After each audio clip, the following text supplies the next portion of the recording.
Hey there. So, this semester I had this class called Political Theory, and we basically discussed historical characters, historical figures in this class. So, from Plato to Aristotle, Thomas Hobbes, Rousseau, Smith, Condorcet, uh, up until Schumpeter. And so, we went throughout history, throughout important ideas in history and the people who had these ideas. And a thought struck me when we discussed, I think it was Rousseau or Condorcet. But it matches well with Rousseau, I think.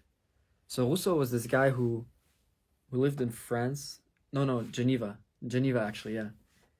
He spoke French, but he was in Geneva in the 17th century, 18th century, I think. And I learned that he had a job and was doing his apprenticeship until he was fed up. And one night, the gates of the city had closed and he couldn't get back.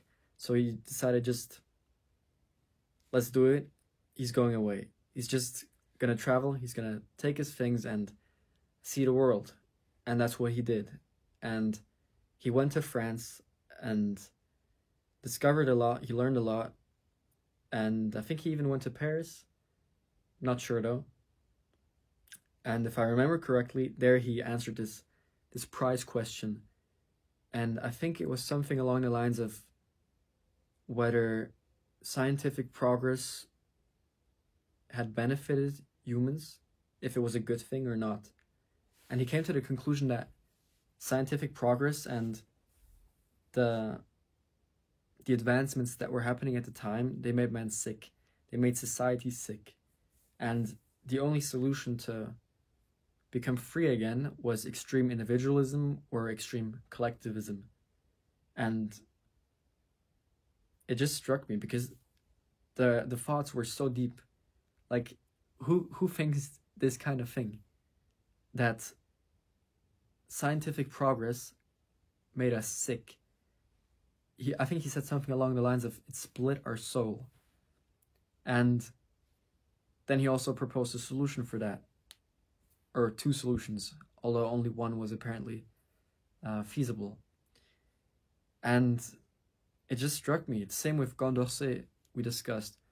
Such a forward thinker, such a personality. I learned that he was an intellectual star, that he was really famous at the time, and that he had incredibly progressive ideas, revolutionary ideas. I think he advocated for the abandonment of slavery, for the freeing of colonies, for the equality of men and women. I think he even fought up some sort of retirement fund scheme, like we have it in Switzerland, the AHV. So really just extremely progressive ideas, hundreds of years before they were actually implemented, but he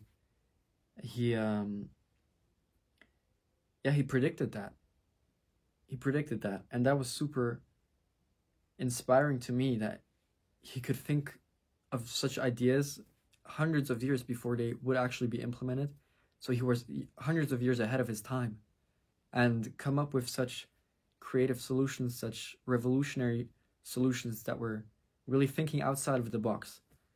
And it made me wonder, it had me wonder whether a Rousseau, whether a Condorcet, whether they would have done the same thing if they lived in 2010, in 2005, in 2020, 2024, you know? If Condorcet, if Rousseau, if they were 15 years old, 20 years old, would they do the same thing? Would they be as revolutionary thinkers? Because the environment is different, right? I mean, a France, a Switzerland, a Geneva in the 18th century, it's not the same. It's really not the same as today. I mean, by no means. And imagine an 18-year-old Rousseau or a 15-year-old Rousseau who was doing his apprentice. Okay, I'm back. My phone gave up. But what I was saying, right, what I was saying, imagine a 15-year-old Rousseau. Imagine a 16, 17, 18-year-old Rousseau or Condorcet. And imagine they were like fed up with their apprenticeship. They wanted to do something different. They wanted to break free. But of course they can't do it nowadays. And they're not going to have these great ideas. They're not going to be revolutionary. They're just going to go on TikTok or YouTube. Imagine if YouTube was present during Condorcet's time or Rousseau's time or any one of these great thinkers' time. Would they have come up with these revolutionary, crazy ideas? I'm not sure. And now turn it around and think of it today. I mean, today's Rousseau's, today's Condorcet's, today's Aristotle's. Are they going to come up with these ideas? Are they actually going to implement the things that they could? You know, are they going to live up to their potential? Because everybody has this alternative, this dopamine spiking alternative right at their fingertips, right? I mean, anybody could just open TikTok or YouTube or Netflix and distract themselves with brainless content, with stuff that's going to make their brains rot. Yeah. So today's Rousseaus, they probably wouldn't come up with these ideas. They probably wouldn't publish such an essay that wins the prize for the question whether scientific progress benefited man and made man happier. I mean, you could also say that maybe it's going to inspire one of them. Maybe it's going to inspire somebody to come up with great ideas and develop something. But at the same time, I think most of the content out there is just not beneficial for anybody. It's just entertainment. It's just something to have your thoughts go elsewhere. Something to drive you back to your routine of being lost in these devices, right? I think that's what most of it is on there. And of course, that's not going to inspire too much. It's not going to inspire too many young Rousseaus, young Condorcets, you know? That's what I think. And I really wonder if today's Rousseau, if today's young people who have ideas, or not even young people, any person has ideas and wants to implement them, or if they even think to get those ideas, because we are so distracted nowadays, we are so lost in this whole social media thing that most people probably they don't even have these ideas, right? They're just too distracted watching content. That's what I think it is. And I think because of that, we're going to have a lot less revolutionary ideas and revolutionary thinkers compared to, well, on a societal level, relatively. I think. Because the average person spends how much time on their phones nowadays? Spends how much time on social media nowadays? Probably hours. And of course, it's also not easy. I mean, I don't blame anybody. These are billion-dollar companies that have developed mechanisms that maximize your dopamine. It's hard to fight against that. But at the same time, it's gonna inevitably suppress some great ideas. And I think this really outweighs the positive benefit of inspiring people to create and to have ideas. I think it outweighs that. Although, of course, also some great work and some great thinkers were probably inspired by that. And then there are these individual people, these creators that inspire others. I'm thinking, for example, of Casey Neistat. Although I can't really compare him to Rousseau or Condorcet. But still, I think he's inspiring. He's somebody worth watching.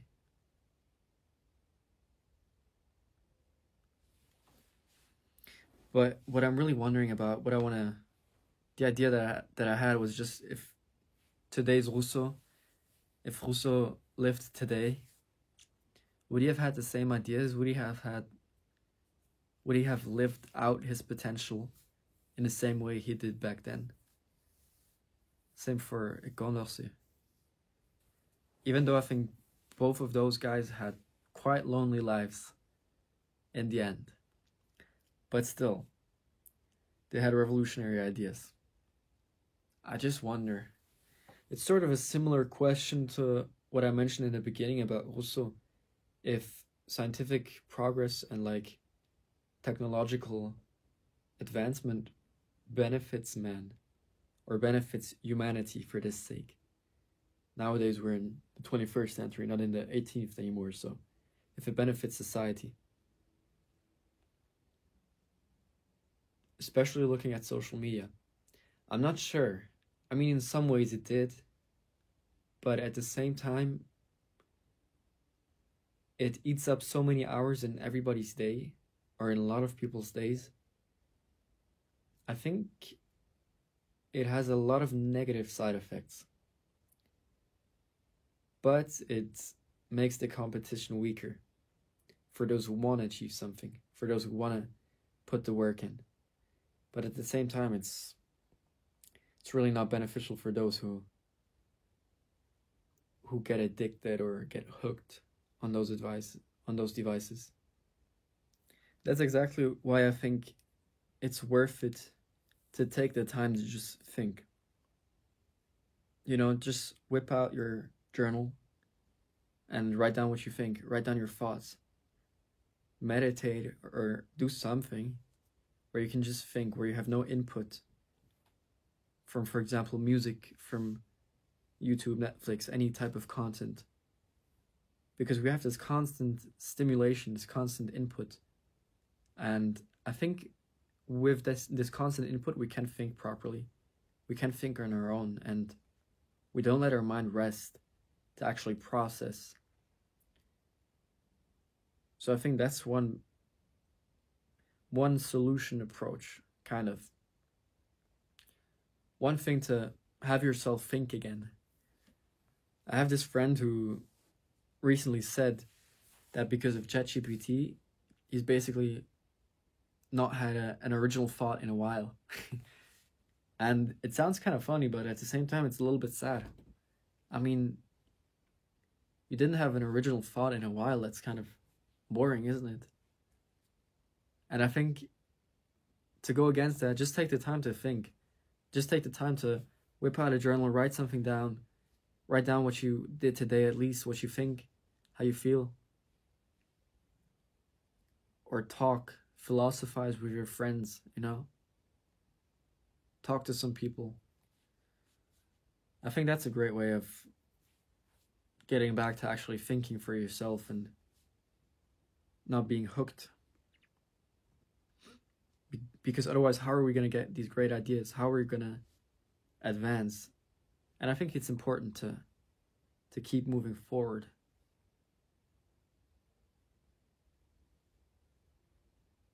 And maybe we can move forward in a little bit of a healthier direction, where we're not inventing any new forms of social media where we deal attention as a currency and basically hook people. I don't know how moral that is, especially if you're doing it to kids.